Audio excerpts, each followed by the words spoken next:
जी, मेरा नाम दहिया है और मेरी कंपनी है दिस सेल सिटी पाकिस्तान में।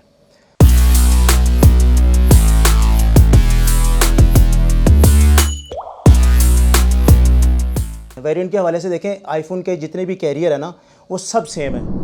उसके अंदर कुछ लोग कहते हैं जी कि LLA की मार्केट में बढ़तरी है या फिर LLA ही अच्छा होता है, बाकियों में कॉल का प्रॉब्लम आता है, नेटवर्क का प्रॉब्लम आता है। ऐसा कुछ नहीं है, ये सब गुमराह किया जाता है। और मैं आपको मज़े की बात बताऊँ, ये सिर्फ पाकिस्तान में, पूरी दुनिया में इससे ऐसा कोई सीन नहीं है। हाँ, ये पहले कुछ देर पहले जापान का स्टॉक आया करता था, जिसके अंदर जापान के अंदर एक रूल है कि वहाँ पे वॉइस आप बंद नहीं कर सकते। साउंड की जो वॉइस होती है ना, जो आप कैमरे से तस्वीर लेते हैं, उसकी क्लिक की वॉइस बंद नहीं कर सकते। जबकि इन्होंने जो अब नई अपडेट दी है उसमें वही बंद हो जाती है।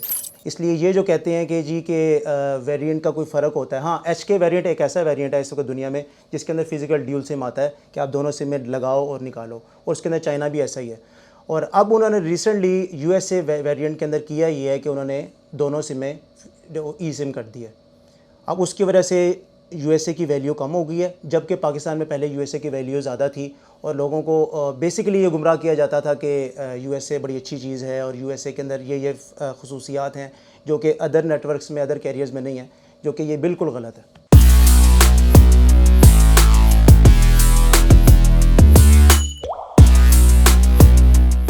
और मज़े की बात बताऊं कि पाकिस्तान के अंदर सारे वेरिएंट्स की वारंटी क्लेम होती है। यहाँ पे एप्पल का लोगों को ये नहीं पता कि एप्पल का ऑफिशियल आउटलेट एक और चीज़ होती है और एप्पल का क्लेम सेंटर और चीज़ होती है। एप्पल का क्लेम सेंटर यहाँ पे मौजूद है, ये कलमा चौक के बिल्कुल साथ, आप बैक साइड पे जहाँ पे डाइवो का कार्गो ऑफिस है ना, उसके बिल्कुल साथ है। आप जाएँ, वो आपको पूरा फैसिलिटेट करेंगे और आपकी डिवाइस को जैसे पूरी दुनिया में चेंज करके, रिप्लेस करके, ठीक करके दिया जाता है, वैसे वो भी करके देंगे।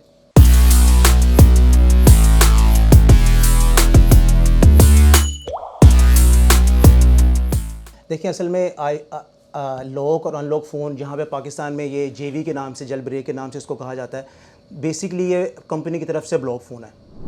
कंपनी की तरफ से ब्लॉक है। कंपनी ने जब वो फ़ोन जिस मुल्क का था, मिसाल के तौर पे अगर अमेरिका से फ़ोन आया और जब वो पाकिस्तान में पहुँचा तो वो कैरियर लॉक हो गया।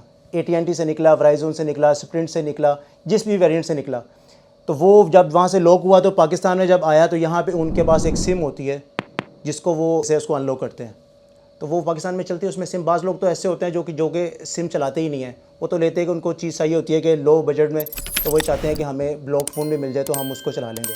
बाकी इन दोनों में फ़र्क ये है कि एक कंपनी की तरफ से लॉक फ़ोन है, एक कंपनी की तरफ से अनलॉक फ़ोन है। बाकी अंदर सॉफ्टवेयर के हवाले से, इंटरनल यूजेज के हवाले से कोई फ़र्क नहीं उनमें भी।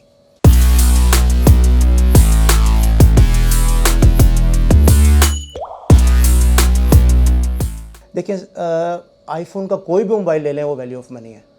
कोई भी मोबाइल ले लें आप, जब भी उसको लेते हैं तो आप उसको जब बेचेंगे तो सबकी प्राइस सेम लगेगी। इसमें कोई इतना वो नहीं है कि आप जो है ना वो 13 लेंगे तो उसका प्राइस आपको ज़्यादा मिलेगा।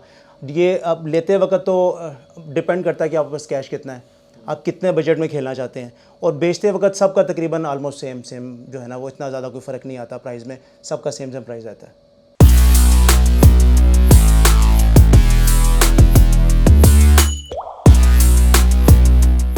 देखें, अगर आप, डिपेंड करता है कि आप कौन सा फ़ोन लेना चाहते हैं, आप PT अप्रूव लेना चाहते हैं, नॉन PT लेना चाहते हैं। हमारे यहाँ पे होता ये है कि एक बंदा है जिसके पास 1 लाख रुपए है, ठीक है। अब वो 1 लाख रुपए में एक डिवाइस लेना चाहता है, उसके पास वो ये देखता है कि यार कि मैं 4 महीने में बाद मेरे पास 50,000 रुपया और आ जाएगा जिससे मैं PT अप्रूव कर लूँगा, ठीक है। तो उसके लिए तो नॉन PT बेटर है। लेकिन अगर इंसान के पास पैसे हैं तो वो, मेरे उसको मशवरा ये होगा कि वो PT अप्रूव ही डिवाइस ले। PT अप्रूव डिवाइस लेने में 2 फ़ायदे होते हैं। एक फ़ायदा उसको ये होता है कि PT अप्रूव जब उसने लिया तो हम जिस कस्टमर से PT अप्रूव लेते हैं या फिर हमें जो लीगल तरीके से PT अप्रूव होकर आता है उसकी प्राइस कम होती है। ऑफिशियली जो आके आता है उसकी प्राइस कम होती है, या फिर कस्टमर से लेते हैं तो हम उससे कम प्राइस में लेते हैं। तो अगर आप हमसे डायरेक्ट लेंगे PT अप्रूव आपको सस्ता पड़ेगा। उसके बरक्स अगर आप ख़ुद करवाते हैं PTA तो आपको वो फ़ोन बाद में महंगा पड़ता है। उसकी वजह ये है कि टैक्स आपके सामने ही है। अभी तकरीबन iPhone X से लेके ऑनवर्ड 14 Pro Max तक किसी का भी टैक्स 1 लाख से नीचे नहीं है। 1 लाख से 1,40,000 के बजट में सबके टैक्स हैं, तो वो कस्टमर के लिए फिर नॉन अफोर्डेबल हो जाता है। हाँ, अगर इसके अलावा कोई और आपके जो है ना वो कमेंट्स हैं, आपके कुछ सवालात हैं, तो ये वीडियो का सिलसिला इंशाल्लाह हम जारी रखेंगे। और बहुत सी चीज़ें ऐसी हैं जिसकी हम अपने एंड कंज्यूमर को अवेयरनेस देना चाहते हैं, जो कि कस्टमर को बिल्कुल नहीं पता। कस्टमर उसके बारे में अब सबसे अहम चीज़ जो मैं बताना चाहता हूँ, जो कि हम नेक्स्ट अपनी वीडियो में बताएंगे, कि ओरिजिनल फ़ोन और नॉन ओरिजिनल फ़ोन में क्या फ़र्क है। मार्केट में बहुत सी चीज़ें आई हुई हैं कि जी पानी में डाल के चेक किया जाए या फिर जो है वो इस तरह से किया जाए, पानी उसको फूंक मार के चेक किया जाए, ये सब चीज़ें फ़ेक हैं।